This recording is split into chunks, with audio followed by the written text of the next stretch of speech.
I mean, we went from these really vivacious parents that were traveling and doing and living their best life to, a father who had a stroke and then a few years later had cancer. And then our mom had Alzheimer's, and she changed very quickly. I mean, we can see the downhill progress on a pretty steady basis right now. And it's heartbreaking. She like sat on the couch every day, and I went over and took care of her, and she would sit in her nappy old robe and just kind of watch TV and talk on loop of the same stories. And that's when it really started hitting home that, okay, she's got Alzheimer's, because she would just tell the same thing over and over and over.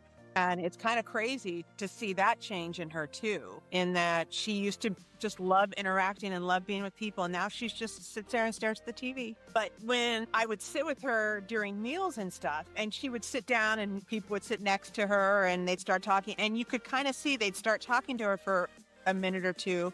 And then when she started repeating herself, they would realize, oh, okay, there's something wrong. And you could kind of see them kind of back away and shut down the conversation. And it's heartbreaking, because it's like, okay, I understand. Oh, no, unless this is your family member, most normal people don't know how to deal with that. And they're like, what's wrong with her? And just repeating the same things over and over and can't really engage in conversation. So she recognizes that we're supposed to be there, but she doesn't always understand that we're her daughters, because she'll ask us.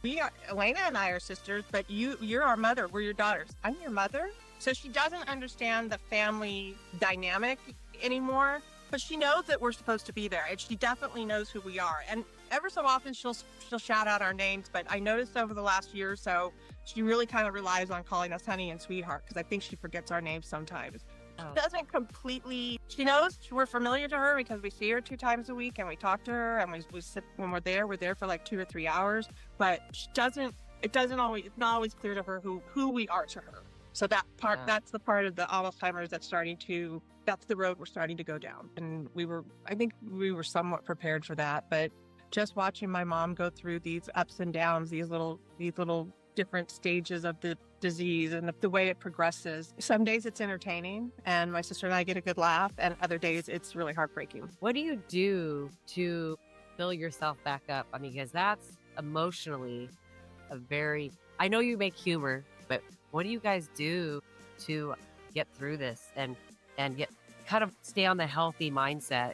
Because that is really difficult. Stay with us as Elena and Stephanie share their powerful story of navigating their mother's Alzheimer's.